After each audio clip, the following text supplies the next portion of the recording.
안녕하십니까. 오늘 패션 리더십이라는 주제로 여러분들에게 특강을 진행하게 된 이동현입니다. 먼저 한성대 패션학부 여러분들에게 제가 강의할 수 있는 기회를 가지게 되어서 매우 기쁘게 생각하고 있고요. 여러분들이 공부하시는데 그리고 나중에 더 나아가서 패션 산업에서 일하시는데 도움이 되는 내용들이 되었으면 좋겠습니다. 그럼 오늘 여러분에게 강의를 시작해 보도록 하겠습니다. 먼저 제 소개 간단하게 드리겠습니다. 저는 말씀드린 것처럼 이동현이라고 하고요. 저는 원래 학부는 섬유공학했습니다. 엔지니어 출신이고 제가 대학원에서는 패션산업정보 쪽을 전공했습니다. 그리고 지금은 박사과정이 있고요. 지금은 비즈니스 애널리틱스라는 전공을 하고 있습니다. 좀 뭐 하는 거냐면 데이터를 분석하는 쪽입니다. 그래서 지금 패션 산업의 데이터를 분석해서 기업이나 산업에 좀 도움이 되는 것 이런 일을 좀 하고 싶어서 이쪽에 연구를 진행하고 있습니다.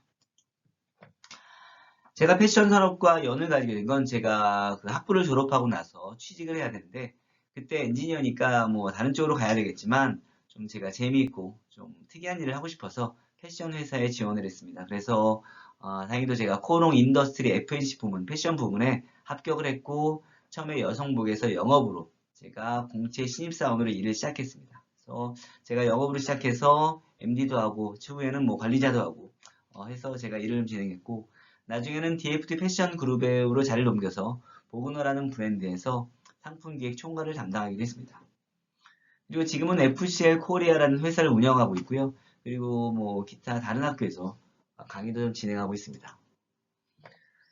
저는 경험했던 브랜드는 제가 회사에 있을 때 여성복이랑 남성복, 골프 이렇게 다양한 브랜드를 좀 경험을 해봤고 그리고 아까 말씀드린 것처럼 영업부터 시작해서 실무자부터 시작해서 MD 실무도 해보고 뭐 관리자 그리고 영업팀장, 기획팀장 이런 것들을 해봤기 때문에 아마도 여러분들에게 실무와 관련된 그리고 다양한 브랜드와 관련돼서 다양한 내용들, 도움이 되는 내용들을 여러분에게 말씀드릴 수 있지 않을까 싶습니다. 그리고 더군다나 제가 지금 하고 있는 일이 패션 회사나 유통회사의 재직자들을 대상으로 직무 교육을 하고 있습니다. 그렇기 때문에 현재 그들의 니즈, 그들이 궁금한 것들, 그리고 또 그들의 이슈 같은 것들도 오늘 여러분들에게 같이 말씀을 드릴 수 있을 것 같습니다. 오늘 이 시간들이 여러분들에게 좀 도움이 되는 시간이 되었으면 좋겠습니다. 그럼 이제 본격적으로 강의를 시작해 보도록 하겠습니다. 자, 오늘 제가 여러분에게 말씀드릴 내용은 패션 산업에 대한 이해에 대한 것들이고 그리고 그 다음엔 머천다이저의 이해, 그리고 분류 종류, 그리고 마지막으로는 디지털과 관련되어서 패션에 있어서 디지털 트랜스포메이션 이러한 내용에 대해서 오늘은 설명을 드릴 예정입니다. 자, 그럼 먼저 오늘은 패션 산업에 대한 이해 쪽으로 먼저 얘기를 드리도록 하겠습니다. 제가 브랜드를 두 그룹으로 나누었습니다. 자, 일단 왼쪽에 한 그룹, 오른쪽에 한 그룹. 혹시 제가 어떤 기준으로 이 그룹을 나누었을지 짐작해 보실 수 있을까요? 뭐 여러 가지 대답이 있을 수 있겠습니다만 사실 저는 뭐 별 뜻은 아니고요. 요거는 왼쪽은 국내 패션 산업에 있는 브랜드들, 오른쪽에 있는 거는 해외 패션 산업에 있는 브랜드들. 이렇게 두 가지 그룹으로 그룹핑을 했습니다. 제가 이렇게 그룹핑한 이유는 뭐냐면 국내 패션 산업과 해외 패션 산업은 그 구조가 매우 다르기 때문입니다. 많은 사람들이 비슷하다거나 좀 동일하게 알고 있는데 실제로는 그렇지 않습니다. 우리나라 패션 산업의 구조와 해외 패션 산업의 구조는 매우 다르다. 그렇다면 우리는 국내에서 패션 산업을 현재 하고 있기 때문에 또는 국내에서 패션 산업을 하는 사람들이 많은데 국내 패션 산업 구조에 대한 이해가 없으면 실제로 일을 제대로 해나가기 어렵다. 또는 우리가 학교에서 배우거나 많은 것을 볼 때 해외 패션 산업의 구조에 대해서 를 기준으로 배우기 때문에 국내 산업 구조와는 조금 달라요. 그렇기 때문에 우리가 국내에 대한 이해를 제대로 하지 않고는 일을 제대로 할 수가 없다. 그래서 제가 오늘 말씀을 드리는 건 국내 패션 산업 구조와 해외 패션 산업 구조를 이해하고 그것의 차이점, 그리고 각각의 특징에 대해서 한번 알아보고자 하는 것이 지금부터 드릴 얘기입니다. 유통이 상품을 공급받는 방식에 대해서 얘기를 좀 해볼 겁니다. 우리는 패션을 만드는 제조업, 브랜드 또는 뭐 패션 회사 이런 것들도 있지만 굉장히 중요한 부분 중에서 한 축은 유통회사죠. 유통회사가 결국 우리가 패션 브랜드나 패션 기업이 상품을 만들면 그 제품을 가지고 소비자에게 유통을 하고 판매를 하고 하는 모든 활동들을 하는 것들이 바로 유통이기 때문이죠. 그러면 이러한 유통, 우리로 치면 뭐가 있을까요? 롯데백화점, 현대, 신세계, 뭐 기타 온라인을 포함해서 이러한 유통들이 있는데 이러한 유통이 제조사인 패션 브랜드로부터 상품을 공급받는 방식은 어떻게 나눌 수 있을까입니다. 볼까요? 자, 위탁과 사입 또는 직매입이라고 부르는 방식이 있는데, 자, 한번 열어보죠. 여러분들은 우리나라 패션 산업은 유통이 브랜드로부터 상품을 공급받는 방식이 위탁일까요? 아니면 사입이나 직매입일까요? 생각해 보신 적 있을까요? 지금 제가 여러분들 바라보고 있지 않기 때문에 손을 들라고 할 수는 없지만 일단 마음속으로 생각을 해보겠죠. 아, 우리는 위탁이야? 아니야. 우리는 사입이야? 직매입이야? 자, 결론부터 말씀을 드리면 우리나라에서 유통이 브랜드로부터 상품을 공급받는 방식은 우리나라는 위탁입니다. 위탁이 우리나라가 유통이 브랜드로부터 그들은 제조사라고 부르는데 제조사로부터 그러니까 유통에서는 패션 브랜드나 기업을 제조사라고 불러요. 왜냐면 그들의 입장에서는 제조사니까. 그래서 유통이 제조사로부터 상품을 공급받는 방식은 위탁이다. 그러면 사입이나 직매입은 이거는 주로 해외 그러니까 우리나라 말고 유럽이라든가 미국 같은 주로 해외 패션 산업에서 진행되는 방식은 사입 또는 직매입이라고 부르는 방식이다입니다. 그러면 문제는 이 둘의 차이점이 뭘까가 중요하죠. 이 둘의 차이점은 과연 무엇일까? 위탁이라는 것은 물건을 그 말 그대로 빌려오는 겁니다. 유통이 제조사로부터 물건을 빌려온다. 사입은 유통이 제조사로부터 물건을 사온다 라는 뜻입니다. 물건을 빌려오는 것과 사오는 것. 자, 그러면 유통이 브랜드로부터 물건을 사온다. 그리고 유통은 그 물건을 다시 고객한테 판매하는 거죠. 다시 말해서 우리가 알고 있는 백화점, 그러니까 해외니까 해외 구조라고 그랬으니까 예를 들면 우리가 헤롯 백화점 또는 뭐 갤러리아 백화점, 뭐 갤러리아 라파이트 백화점 프랑스에 또는 뭐 봉화르지 백화점 이런 유통들이 브랜드로부터 물건을 사온 뒤에 그걸 판매하는 거죠. 그런데 위탁은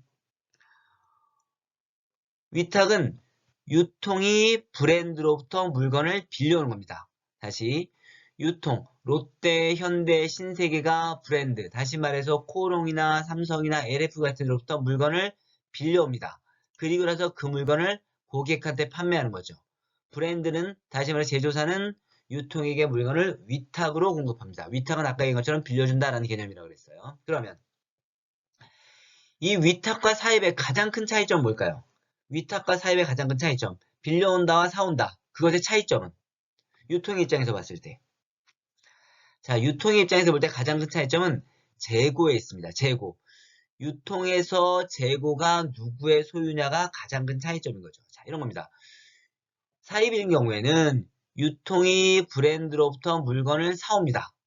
그리고 유통이 물건을 고객한테 판매하죠. 그런데 모든 물건을 다 판매하면 좋겠지만 그게 쉽진 않죠. 그렇기 때문에 재고가 남을 수밖에 없어요. 뭐 예를 들면 내가 물건을 100% 못 팔고 90%, 70%, 80% 팔면 결국 10%, 20%, 30% 물건이 남을 테니까 그 물건에 재고가 있어요. 그 재고를 누구 거라고요? 유통 거라고요. 왜? 사왔으니까. 내가 돈 주고 사왔으니까 유통 물건이에요. 그러니까 재고도 유통 거죠. 그러면 그 재고 처분을 어떻게 해야 한다? 유통이 그 재고를 처분해야 한다라는 겁니다. 그러면 위탁의 경우는 우리나라 롯데현대 신세계 같은 경우는 백화점이 브랜드로부터 물건을 빌려옵니다. 백화점이 물건을 빌려와서 고객한테 팔기 때문에 그 물건이 남은 재고는 누구 거예요? 브랜드 거예요. 왜? 빌려왔으니까. 그렇기 때문에 유통을 어떻게 한다? 그 재고를 브랜드로 반품한다라는 게 큰 차이점이 있는 거예요. 매우 큰 차이점이죠. 유통이 물건을 사서 파는 것과 빌려와서 판 다음에 물건을 돌려주는 것. 재고에 대한 부담이 없으니까 매우 가볍죠. 몸도 가볍죠. 그러면 외국에서는 유통해서 브랜드로부터 물건을 사오는데 그 물건을 사오면 그렇기 때문에 유통의 바이어, 우리가 그걸 바이어라고 부르죠. 왜? 물건을 사오니까. 근데 자, 유통의 바이어, 외국의 헤롯 백화점, 갤러리아 백화점 또는 뭐 봉화르지 백화점, 프랭땅 백화점 이런 백화점들이 있는데 또는 뭐 노드스트롬, 미국의 노드스트롬 백화점 이런 백화점이 있는데 이런 백화점들의 바이어가 하는 역할은 뭐예요? 브랜드로부터 물건을 사오는 거예요. 그런데 이 바이어의 중요한 역량, 가장 큰 역량은 뭘까요? 그 사람한테 가장 큰 역량은 선구안이죠. 선구안. 무슨 말이에요? 내가 물건을 잘 사와야 돼요. 물건을 잘 사와야 고객한테 팔고 나면 그 물건이 완판이 될 거예요. 그런데 내가 선구안이 좋지 않아서 좋은 물건, 고객들한테 많이 팔릴 만한 물건을 사오지 못하면 어떻게 돼요? 재고가 남죠. 재고가 많이 남으면 이 유통은 수익이 많이 남지 않을 거예요. 왜냐하면 재고가 남았으니까. 그러면 재고가 남는데 그 재고는 어떻게 해요? 유통에서 재고는 어떻게 바를까요? 재고가 남았으니까 정상으로 안 팔리니까 우리가 그 유통의 바이어들은 그 유통에서는 재고를 할인해서 팔겠죠. 그래서 그 재고를 어떻게든 떨어버리려고 하는 것이 유통의 생각이다. 우리가 예를 들면 6월 달쯤이나 11월, 12월쯤 가면 우리가 백화점에 외국에 가면 굉장히 세일들을 많이 하는 걸 볼 수 있어요. 그리고 그 백화점에서 막 전체가 세일 기간이라고 하죠. 백화점에 박앤 세일 또는 연말 세일 해가지고 세일을 하는데 그때 세일을 큰 폭으로 하는 걸 볼 수 있다. 명품도 굉장히 싼 값으로 파는 경우가 굉장히 많이 있어요. 왜? 유통이 자기 물건이니까 자기가 물건을 사왔는데 그 물건이 안 팔렸어요. 그럼 어떻게 해요? 그 물건을 빨리 재고를 처분해야지. 재고를 처분해야 다시 현금을 회수하고 그 현금을 가지고 다시 내년에 물건을 또 사올 수 있으니까. 그러니까 물건을 빨리빨리 처분해야 되니까 당일연도에 남은 재고를 어떻게든 처분해서 현금으로 회수하려고 한다. 그래서 우리가 SS 시즌이 끝나는 6월달쯤 그리고 FW 시즌이 끝나는 12월쯤에 외국의 백화점을 가면 백화점에 그 예전에 예뻤던 VMD를 잘 해놨던 모습을 다 치워버리고 세일 현수막을 걸고 브랜드마다 세일을 브랜드의 상품마다 다 가격들 할인한 가격을 맺고 판매를 하려고 하고 있어요. 그게 왜? 지 물건이니까. 그럼 가격은 어떻게 정할까요? 할인 가격은 누가 정할까요? 백화점이 정하죠. 왜? 자기가 물건을 사왔으니까. 내가 물건을 다 사왔으니까 그 물건은 내 거예요. 물건을 정상으로 팔다가 판매가 안 되니까 할인해서 팔 건데 그럼 할인할 폭은 할인할 가격은 누가 정한다? 백화점이 정하는 거예요. 내 거니까 내 물건이니까 내 마음대로 할 수 있는 거죠. 그런데 우리나라 같은 경우에는 우리나라 롯데현대 신세계 같은 경우에는 물론 세일 기간이 있긴 하지만 재밌는 건 그때 세일 기간은 있지만 그 제품은 누구 거다? 브랜드 거다. 왜? 물건을 빌려왔으니까. 사실 실제적인 형식은 조금 달라요. 물건을 빌려와서 판매하고 남은 제품을 반품하고 그리고 그거에 따른 수수료만 가져가는 구조가 우리나라인데 사실 뭐 회사 가시면 좀 더 자세히 알겠지만 그거는 형식은 그렇고 실제로는 물건을 빌려온다기보다 사왔다가 판매하고 다시 반품하는 구조인 거죠. 그러니까 위탁인 건데 그래서 세금 계산서가 그렇게 끊기는 거죠. 그리고 실제 판매는 누가 한다? 유통에서 하는 게 아니라 브랜드에서 그 매장에 유통에 입점을 한 다음에 중간 관리자가 판매하도록 하고 실제 유통에서는 수수료, 판매되는 수수료만 가져가는 구조가 우리나라 구조이긴 해요. 근데 어쨌든 유통이 브랜드로부터 물건을 빌려서 판매하고 남은 제품은 다시 브랜드로 반품을 하니까 우리나라 유통 바이어 사실 바이어란 말을 쓰긴 하지만 요즘은 바이어란 말은 잘 안 쓰고 MD라는 말을 많이 써요. 그냥 그들도 그 브랜드 매장에 대한 MD라는 말을 많이 쓰는데 그래서 그들도 처음에는 이제는 바이어 또 이렇게 불렀는데 지금은 다 그냥 MD 그리고 교육도 MD 교육 이렇게 부르죠. 그러면 우리나라 유통 MD, 우리나라 유통 바이어 또는 우리나라 유통 MD의 중요한 역량은 뭘까요? 외국의 바이어는 중요한 역량은 선구안이랬어요. 잘 팔리는 물건을 잘 사오는 선구안. 그러면 우리나라 백화점 바이어, 우리나라 백화점 유통의 중요한 역량은 여기는 물건을 빌려온다 그랬어요. 그러니까 물건을 사오는 게 아니니까 선구안이 크게 필요가 없어요. 물건을 사오는 게 아니잖아요. 하지만 대신에 우리나라 유통은 어떤 일을 하냐면 잠깐 보면 우리나라는 자신의 땅덩어리가 있어요. 우리나라 백화점에 이런 땅덩어리가 있어요. 예를 들면 여기가 아웃도어 매장이다. 그럼 아웃도어 땅덩어리가 있어요. 그럼 아웃도어 땅덩어리를 나눠주는 거죠. 여기다가는 코오롱 스포츠를 입점시켜서 판매하도록 해야 되겠다.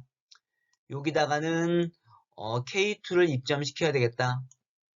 여기다가는 블랙 야크를 입점시켜서 판매하도록 해야 되겠다. 여기는 네파를 입점시켜야 되겠다. 그리고 기타 여기들도 다 각각 구획을 나눠가지고 다양한 브랜드들을 넣어서 장사를 시키는 거죠. 그리고 여기서 장사하라고 그러고 여기서 장사한 이후에 물건은 반품. 대신에 그리고 여기다 뭐다? 수수료. 우리가 알고 있는 마진을 내구가 라고 하는 구조인데 그러면 우리나라 백화점은 이렇게 브랜드가 들어와서 장사를 하고 나가도록 해. 그리고 나한테 수수료를 내라는 구조다 보니까 어떤 게 중요한 역량이냐면 내 땅덩어리에 들어와서 장사를 잘하는 브랜드를 고르는 게 중요해요. 개별 상품을 바잉해 오는 게 아니라 내 땅덩어리에 들어와서 제품을 팔고 잘 팔 수 있는 브랜드가 중요하다. 우리나라 사실 유통의 본질은 뭐냐면 부동산 임대업이에요.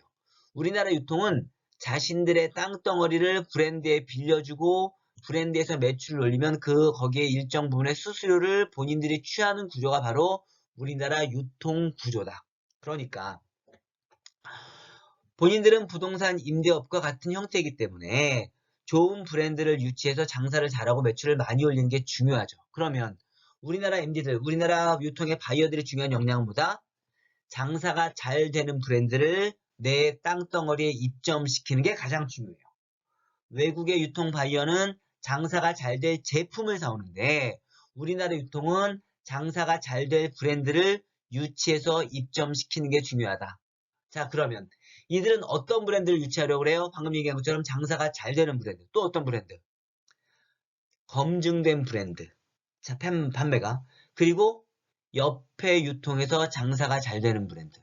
또는 대기업 브랜드. 옆에 유통에서 장사가 잘 되는 브랜드는 왜요? 예를 들면 롯데 본점에 있으면 신세계 본점에서 장사가 저 브랜드가 잘 되나? 그럼 나도 우리 매장에 입점시켜야지. 바로 지금 거리에 있으니까 우리 매장에도 입점시키면 장사가 잘 될 거야. 라고 해서 입점을 시키는 거예요. 또 대기업 브랜드를 좋아하죠. 왜 대기업 브랜드 좋아해요? 대기업은 조직력과 자금력 시스템이 있어요. 그러니까 브랜드를 만들어도 잘 만들기도 하거든요. 인력도 풍부하고 좋은 인력도 많으니까 자금력도 있고 뿐만 아니라 브랜드를 입점을 시키면 그 브랜드가 자금력도 있고 조직력도 있으니까 대기업은 그들이 어떻게든 매출을 만들려고 노력들을 많이 하겠죠. 그런데 중소기업이나 개인 브랜드는 조그만 브랜드는 어려워요. 조직력도 없고 자금력도 없으니까 매출을 안 나오면 매출을 만들려고 막 노력하거나 이런 역량들이 아무래도 한계가 있죠. 그래서 대기업들, 그리고 대기업들은 물량도 많이 만들잖아요. 자금력도 있으니까. 물건을 많이 만들어서 재고도 많이 남겨가지고 물건을 갖다 때려 넣어서 장사가 잘 될 수 있도록 하는 거죠. 그러니까 우리나라 유통 바이어들은, 유통 MD들은 주로 대기업의 브랜드, 장사가 잘 되는 브랜드, 검증된 브랜드를 입점시키려고 노력한다. 그게 그들의 중요한 역량인 거죠. 자, 이런 경우 있어요. 외국 같은 경우는 이런 경우는 심심찮게 보죠. 외국에는 굉장히 중요한 마이너한 브랜드, 인디 브랜드, 디자이너 브랜드도 굉장히 잘 육성이 되는 환경이 돼 있어요. 그런데 우리나라는 그렇지 않죠. 왜 그럴까요? 사람들이 얘기해요. 우리나라는 왜 이렇게 인디 디자이너가 육성되기 힘들지? 장사가 잘하기 힘들지? 뭔가 브랜드 크기가 쉽지? 어렵지? 왜 대기업을 중심으로만 브랜드들이 돌아갈까? 외국은 아까 말씀드린 것처럼 외국은 물건을 바잉해 온다 그랬어요. 물건을 사오는 거예요. 그러면 브랜드가 어떻든 간에 좋은 제품, 좋은 상품이 있으면 또는 아무리 신진 디자이너라도 좋은 상품이 있으면 그 상품을 발굴해가지고 물건을 사와서 자신들의 매장에다 놓고 판매할 수 있는 거죠. 하지만 우리나라 같은 경우는 어때요? 물건을 사오는 게 아니라 빌려오는 거고 이렇게 땅덩어리를 나눠주는 거기 때문에 매우 인디 디자이너 또는 정말 듣보잡 디자이너, 전혀 검증되지 않은 디자이너는 여기에 입점하기가 어려워요. 왜? 유통에서 리스크가 큰 거죠. 이 매장에 입점하면 적어도 지금은 1년 반 이상은 영업을 해야 돼요. 그러니까 아무리 매출이 나쁘면 이 매장을 브랜드로부터 나가라고 하기가 쉽지 않아요. 그리고 이 브랜드를 하려면 여기에 인테리어도 해야죠. 굉장히 많은 공을 들여야 돼요. 그러면 작은 브랜드나 인디 디자이너가 일단 입점하기도 어렵거니와 입점을 한다 손 치더라도 여기에 많은 돈을 들여서 인테리어하고 광고하고 본인들이 여러 세일즈를 해가지고 장사가 잘 될수록 또는 장사가 안 되면 매출이 나오도록 여러 가지 판촉을 하는 거. 그리고 또 그 다음에 물건이 없으면 물건이 부족하면 막 자금력으로 물건을 많이 만들어서 재고를 그득 싸서 매출이 올라갈 수 있도록 하는 게 쉽지 않아요. 이들은 물건을 이 자리를 빌려주고 판매하는 거기 때문에 판매하고 수수료 가져가는 구조이기 때문에 자, 우리가 예전에 이런 얘기 들었을 거예요. 자, 우리나라 예전이면 우영미 디자이너 지금 굉장히 잘 나가죠. 굉장히 잘 나가고 글로벌하게 파리에서 또 컬렉션도 하고 굉장히 잘하시는 분이에요. 그런데 이런 우영미 디자이너분도 처음에 파리 같은 데 나갔을 땐 그 제품이 몇 개 행거만 구성이 돼 있었어요. 제가 예전에 우영미 디자이너가 드디어 파리에 진출했대라고 했을 때 제가 출장을 갔어요. 파리의 백화점에서 봤더니 저는 그렇겠죠. 국내처럼 굉장히 큰 부스와 매장을 차려놓고 브랜드가 들어갔다고 생각했는데 그게 아니었어요. 행거 몇 개 놓고 상품이 몇 개 전시되어서 사람들에게 보여지고 있는 거죠. 그런데 그게 점차 사람들에게 입소문이 나고 반응이 좋고 하니까 점점 바잉량이 늘고 점점 더 많은 양이 나가고 드디어 우영미 디자이너가 이름이 널리 알려지고 컬렉션에 진출을 하는 거죠. 그런 것처럼 그들은 물건을 골라오는 선관, 잘 팔릴 제품을 골라오는 것이기 때문에 어떠한 마이너 디자이너의 브랜드 또는 인디 디자이너 브랜드나 소규모 브랜드라도 바이어가 선관을 가지고 좋은 제품이라고 판단되면 물건을 사서 그들의 제품에 입점시켜서 판매하고 판매가 잘 되면 점점 더 바잉량을 늘려서 매출 규모를 늘려갈 수 있는 거죠. 그게 외국의 구조고 우리나라의 구조는 좀 다르다. 우리나라 구조가 인디 디자이너가 크기 어려운 구조는 그래서 좀 이렇게 그러니까 우리나라 구조가 나쁘다기보다 외국과 우리나라의 유통 구조, 패션 산업의 구조가 다르기 때문이다. 그렇기 때문에 생태계가 다르기 때문에 좀 다른 환경을 가지고 있고 그러다 보니 우리나라에서는 조금 더 대기업들이 유리한 측면이 있는 게 사실이긴 하죠. 하지만 요즘은 우리나라 유통에서도 많은 바잉들이 이루어지고 있어요. 예전에 비해서 바잉들을 하기 때문에 지금 예전보다는 좀 더 나은 환경이 되고 있는 건 사실이긴 하다. 자, 그러면 외국에서는 이렇게 유통해서 바이어가 물건을 브랜드로부터 제조사로부터 사온다고 했는데 그럼 그 물건을 어디서 사올까요? 어디서 사오는 것 같아요? 여러분들이 컬렉션, 4대 컬렉션 이런 얘기 많이 들어봤죠? 패션 박람회 이런 얘기 많이 들어봤죠? 그게 어떤 장소인가요? 그게 왜 열리나요? 패션 박람회나 패션 프렌드가, 패션 페어가 또는 4대 컬렉션, 4대 컬렉션 있죠? 혹시 어떤 컬렉션인지 아시나요? 뉴욕, 런던, 밀란, 파리 이 네 가지가 세계 4대 컬렉션이죠. 순서는 방금 얘기한 것처럼 뉴욕, 런던, 밀란, 파리 순으로 열려요. 이런 컬렉션을 왜 하나요? 디자이너가 자신의 제품을 잘 보여주고 저 이런 제품이에요. 간지나게 보여주기만 하려고? 알리려고? 물론 그것도 맞죠. 하지만 가장 중요한 역할은 뭐냐면 외국에서 이 컬렉션이 열리는 이유는 유통의 바이어가 이 제품을 사야 되잖아요. 어딘가 가서 제품의 물건을 사야 돼요. 그럼 이 바이어가 어딜 가냐면 이런 컬렉션과 패션쇼 또는 패션 박람회에 가는 거예요. 그들이 여기에 가서 물건을 보는 거죠. 그리고 사오는 거예요. 그러니까 무슨 말이냐면 이들이 물건을 사와야 되는데 컬렉션에 가서 물건을 보는 거죠. 이번에 샤넬 컬렉션 굉장히 좋은데? 그러면 내가 이번에 이 좋은 컬렉션의 물건을 많이 바잉해야지. 이번에 에르메스 컬렉션 되게 좋구나. 물건이 굉장히 좋은데? 그러면 내가 이번 올해는 에르메스 물건을 많이 바잉해야지. 또 예를 들면 예를 들면 루이비통이 이번에 안 좋았다. 예를 들어서. 그러면 이번에 루이비통 별로다. 난 물건량 많이 바잉 못하겠네. 조금 바잉해야지. 하는 거죠. 그걸 어디서 확인해요? 이런 컬렉션이나 패션쇼에 가는 거예요. 그러니까 패션쇼나 컬렉션 장소는 물건의 바잉이 일어나는 장소인 거예요. 실제로 구매가 일어나는 굉장히 중요한 장소인 거죠. 그런데 모든 사람이 다 컬렉션이나 패션쇼를 할 수는 없어요. 예를 들면 좋은 브랜드다. 큰 브랜드는 다 컬렉션을 하겠죠. 패션쇼에 참석해서 컬렉션에 들어가겠죠. 그런데 마이너한 브랜드, 조그만 브랜드는 거기에 들어갈 그런 규모가 안 되고 그만큼 돈을 더 살 이유도 없어요. 왜냐하면 마이너 브랜드고 조그만 브랜드니까. 그럼 그런 브랜드는 패션 박람회에 참가해서 부스를 꾸며놓고 자기의 상품을 보여주는 거예요. 예를 들면 어떤 컬렉션? 남성복이라면 삐띠오모, 여성복이라면 후즈넥스나 기타. 그 다음에 스포츠라면 이스포 같은 거, 독일에서 열리는 이스포 같은 거. 캐주얼이라면 미국의 라스베가스에서 열리는 매직 같은 거. 이런 패션 박람회에서 부스를 꾸며놓고 바이어들을 상담하는 거예요. 그 바이어는 누가 오는 거예요? 전 세계에 있는 많은 유통의 바이어들. 예를 들면 백화점의 바이어일 수도 있고 편집샵의 바이어일 수도 있고 또는 여러 개의 로드샵을 가지고 있는 바이어일 수도 있어요. 그들이 와가지고 이런 곳에 와서 물건을 바잉하는 거죠. 그러니까 컬렉션과 패션쇼와 펜션 박람회는 단순히 내 쇼를 하는 것이 아니라 실제로 물건의 바잉이 일어나는 장소다. 그리고 또 누가 올까요? 바이어뿐 아니라 혹시 여러분들은 악마는 프라다를 입는다는 영화 보셨나요? 그 영화가 되게 혹시 못 보셨다면 한번 보길 권해드리는데 거기에 보면 주인공인 메릴 스트립 조연인가요?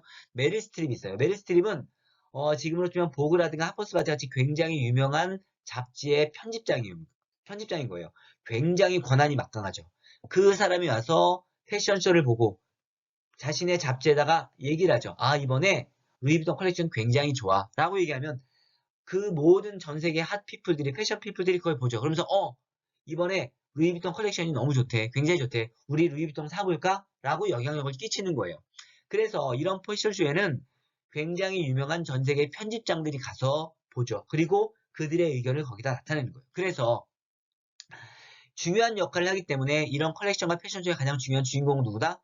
그런 프레스이기도 하고 더 중요한 주인공은 누구다? 바이어다. 왜? 물건을 사는 바이어가 실제 그 물건을 그 상품의 컬렉션을 통해서 보고 물건을 바잉하는 걸 결정하기 때문에. 그래서 해외는 어떻겠어요? 이런 컬렉션이나 패션쇼 박람회가 굉장히 중요하죠. 왜? 바잉이 일어나는 곳이고 그 물건이 유통에 깔려서 고객들에게 선을 보이는 것이니까.